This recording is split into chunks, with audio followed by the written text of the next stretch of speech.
नमस्कार। आज बात करते हैं अरविंद केजरीवाल की।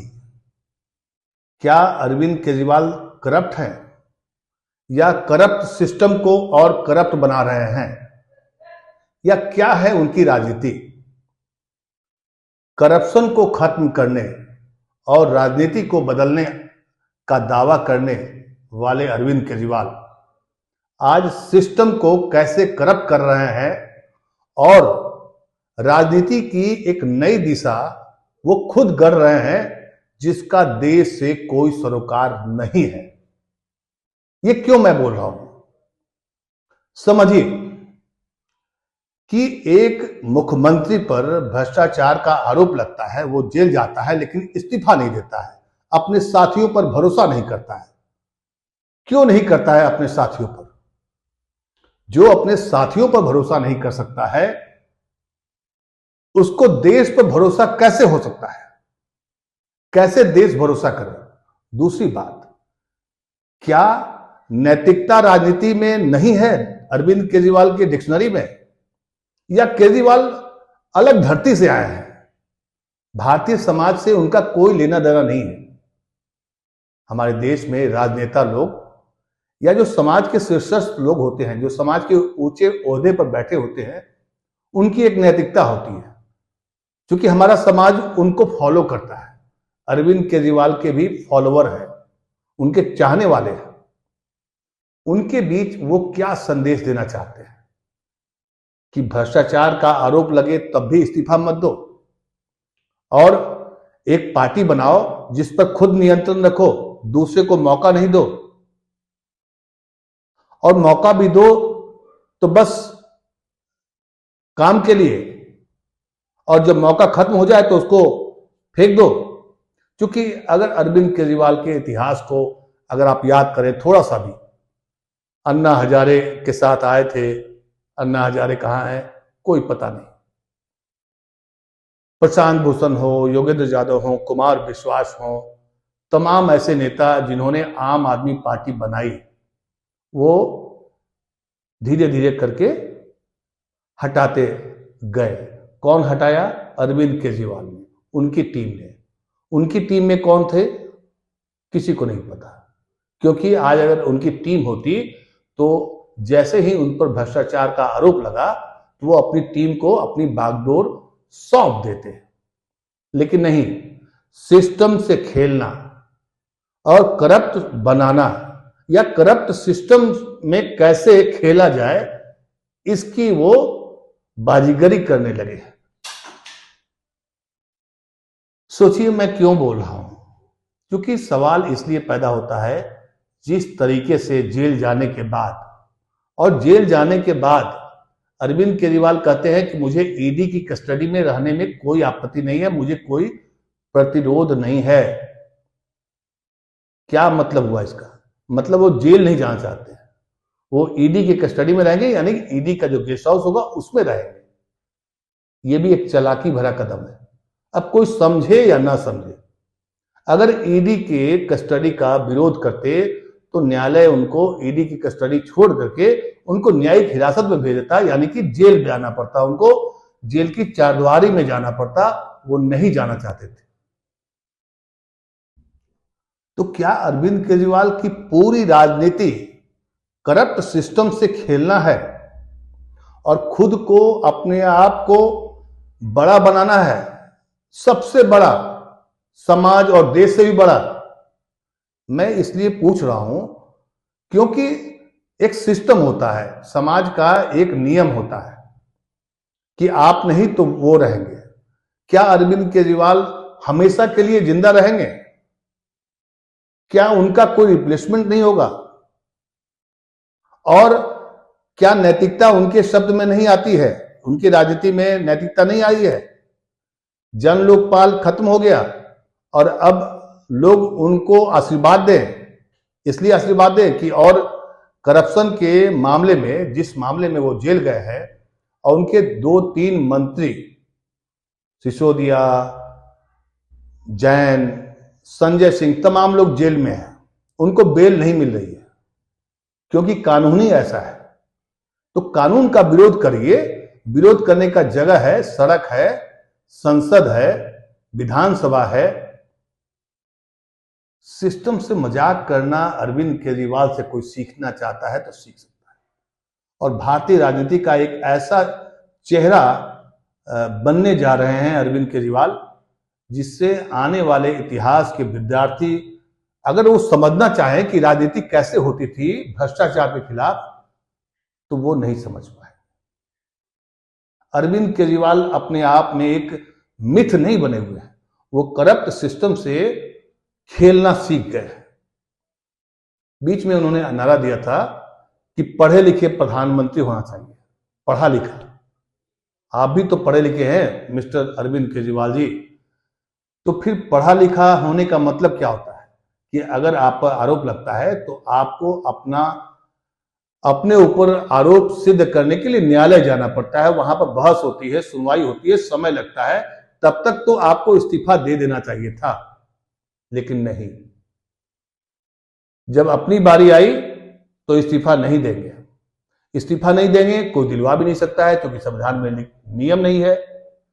संविधान में जो नियम नहीं है या जो प्रावधान नहीं है, इसका मतलब आप संविधान से खेलेंगे। और एक जो परंपरा बनी हुई है, सामाजिक परंपरा, उसमें एक नैतिकता शब्द आती है। लाल बहादुर शास्त्री को हम लोग याद करते हैं इसलिए क्योंकि एक रेल दुर्घटना होने के बाद वो व्यथित होकर के इस्तीफा दे दिया था। आज भी किस्से कहानियों में लाल बहादुर शास्त्री को नैतिकता के रूप में देखा जाता है, परिभाषित किया जाता है। अरविंद केजरीवाल को किस रूप में परिभाषित करेंगे आप? ऐसी क्या बाजीगरी है? देश के लिए आप क्या कर रहे हैं? अगर देश के लिए आप करते तो सोनम वांगचुक से सीखिए, जो 21 दिन का हड़ताल करता है। उसके शब्दों में जाकर देखिए, ढूंढिए क्या कहता है वो व्यक्ति सोनम वांगचुक, जो लद्दाख के लिए 21 दिन का अनशन करता है। वो रियल हीरो है, उस पर फिल्म बन चुकी है। अरविंद केजरीवाल भ्रष्ट राजनीति के भ्रष्ट एंगल को पकड़ते हैं, उसको मथना जानते हैं। इसलिए मथना जानते हैं क्योंकि वो पढ़े लिखे हैं। यहां उनकी पढ़ाई लिखाई बहुत काम आती है, लेकिन जेल से जब संदेश देते हैं तो अपनी पत्नी को कहते हैं कि कहो जाकर के लोगों से कि आंखें बंद करे, वो हर जगह दिखाई पड़ेंगे, आत्मा उनकी बाहर है। एक पढ़ा लिखा व्यक्ति कभी नहीं बोल सकता है कि आत्मा उनकी बाहर है और शरीर जेल के अंदर है, यानी ईडी के कस्टडी में है। ये व्यवस्था को एक भ्रष्ट बनाने का तरीका है और इसके सबसे बड़े उदाहरण पेश किए जाएंगे अरविंद केजरीवाल।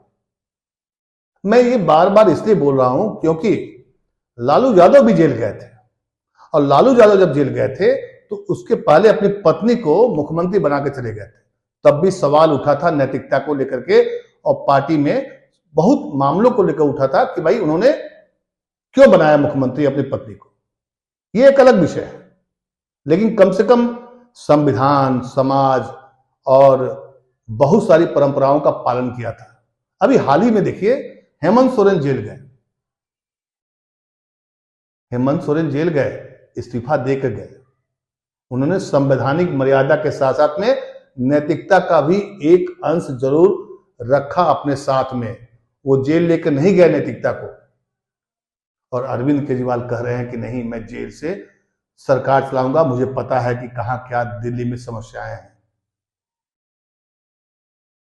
तो अरविंद केजरीवाल की राजनीति देश की राजनीति को भ्रष्ट बनाने का या सिस्टम, करप्ट सिस्टम में कैसे रास्ता निकालें, उसका तरीका इजाद कर लिया है अरविंद केजरीवाल ने। और इस काम में कौन साथ दे रहा है, किसको फायदा मिल रहा है, यह भी समझने वाली बात है। क्योंकि अरविंद केजरीवाल गिरफ्तार तो हो गए हैं, लेकिन मुख्यमंत्री पद पर विराजमान है, ईडी के कस्टडी में है, मतलब जेल की सलाखों के अंदर में नहीं है। यहां स्पष्ट कर दें आपको। और वो उसका विरोध भी नहीं कर रहे हैं, ईडी के कस्टडी का विरोध भी नहीं कर रहे हैं, लेकिन बाहर आकर के वो कहते हैं कि आप बीजेपी के से नफरत मत करो, वो सब भाई बहन है, और हमको आशीर्वाद दो ताकि हम जेल में रह करके इस सिस्टम को और करप्ट बनाने का नए नए तरीका खोज सके। इसका मतलब तो यही होता है अरविंद केजरीवाल जी। भारतीय राजनीति में एक से एक दर्शन मिलते हैं। नेहरू की बात करते हैं, आप वाजपेयी जी की बात करिए, आप किसी भी पुराने नेताओं को के जीवनी से उठाकर देख लीजिए, सभी पर आरोप लगे, प्रत्यारोप हुए, उसका सही तरीके से जवाब दिया। उसका एक तरीका भी होता है। जैसे आप अगर लड़ाई लड़ना चाहते हैं तो लड़ाई हथियारों से नहीं लड़ी जाती है। लोकतंत्र में राजनीतिक लड़ाई सड़कों पर लड़ी जाती है और संसद उसका मुख्य जगह होता है। लोकतंत्र है ना अभी अरविंद केजरीवाल जी, तभी तो आप मुख्यमंत्री हैं। लेकिन मुख्यमंत्री पद की गरिमा और राजनीति में शुचिता, नैतिकता को जिस तरीके से आपने तार-तार किया है और एक राजनीतिक सिस्टम को कैसे और करप्ट किया जाए, क्योंकि जो जितने दिन वो मुख्यमंत्री पद पर रहेंगे इससे राजनीतिक सिस्टम करप्ट होगा। हमारा सिस्टम जो है, सिस्टम में कुछ करप्शन होता है, लेकिन ये राजनीतिक सिस्टम को करप्ट करने की एक कोशिश है मिस्टर अरविंद केजरीवाल। भले ही संविधान में आपको इस बात की इजाजत दे दी है कि आप मुख्यमंत्री पद पर रहें, जेल के अंदर से शासन चलाएं, लेकिन नैतिकता की कटघरे में आपको याद किया जाएगा एक करप्ट सिस्टम को डेवलप करने वाला व्यक्ति जिसका नाम है अरविंद केजरीवाल, जिसको किसी पर भरोसा नहीं है, न खुद पर, न अपने साथियों पर, न अपने पार्टी में, न किसी पर, न न्यायालय पर। न्यायालय पर अगर भरोसा होता तो आप इस्तीफा देते और केस लड़ते, थोड़ा वक्त लगता है।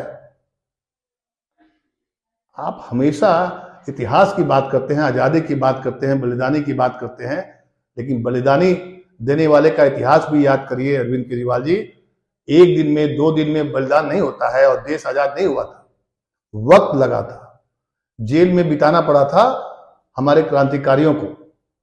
वो ये नहीं वो भी चाहते थे कि आज ही देश आजाद हो।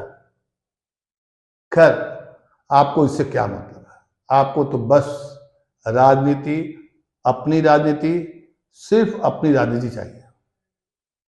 मैंने जो समझा है अरविंद केजरीवाल की राजनीति को, कि उनको न अपने आम आदमी पार्टी के किसी साथी पर भरोसा है, न इस देश के पॉलिटिकल सिस्टम पर, और न न्यायपालिका पर। अगर ये तीनों होता तो वो या तो इस्तीफा देते, अपने किसी वरिष्ठ साथी को मुख्यमंत्री बनाते।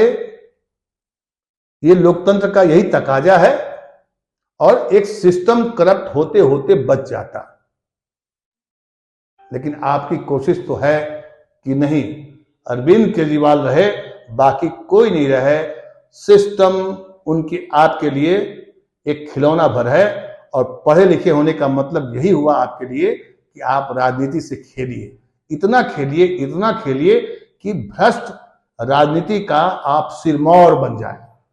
क्योंकि आरोप लगा है, आप इससे डिनाय नहीं कर सकते, और आरोप को सिद्ध करना, आप कल बरी हो सकते हैं, आप कल एक बेदाग नेता बन सकते हैं, लेकिन आपने इतना भरोसा नहीं है, अपने आप पर भरोसा नहीं है शायद, और इतना धैर्य नहीं है। जबकि राजनीति में धैर्य की बात होती है, धैर्य, शुचिता, कैरेक्टर। और नारा लगाया जा रहा है कि आंखें बंद करिए और आप हमारी आत्मा को आप अपने पास पाएंगे। हमें आशीर्वाद दीजिए। किस बात का आशीर्वाद मिस्टर अरविंद केजरीवाल? किस बात का आशीर्वाद? आपको किसी ने सत्ता में पहुंचा दिया, आप मुख्यमंत्री बन गए तो आप राजा हो गए क्या? राजा कैसे हो सकते हैं आप? आपकी भी जिम्मेदारियां हैं, जिम्मेदारियां थी जिसको आपने पूरा नहीं किया। आपने अपने पद से इस्तीफा नहीं दिया। एक पॉलिटिकल सिस्टम, हमारे लोकतंत्र को भ्रष्ट बनाने का एक बहुत बड़ा माध्यम बनते जा रहे हैं मिस्टर अरविंद केजरीवाल। भले ही आम आदमी पार्टी के कार्यकर्ता आपसे सहानुभूति रखता हो, हम सब लोग आपसे सहानुभूति रखते थे, रखते हैं बतौर राजनेता, लेकिन सिस्टम को करने की इजाजत मैं नहीं दे सकता और देश को भी नहीं देना चाहिए। और सवाल पूछा जाना चाहिए कि मिस्टर अरविंद केजरीवाल, जब आप जेल जा रहे थे तो आपने अपना कोई उत्तराधिकारी क्यों नहीं चुना, चाहे वो आपकी पत्नी ही क्यों नहीं थी।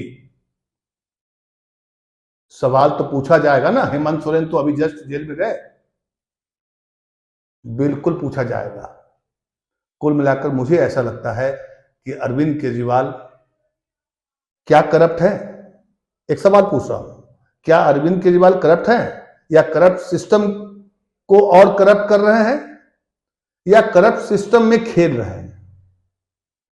ये तीनों सवाल जुड़ा हुआ है अरविंद केजरीवाल से। आपको क्या लगता है, क्या अरविंद केजरीवाल का इस्तीफा नहीं देना हमारे लोकतंत्र के लिए सबसे अच्छी बात है, या उनको इस्तीफा तुरंत दे देना चाहिए था और लड़ाई लड़नी चाहिए थी, राजनीतिक लड़ाई लड़नी चाहिए थी?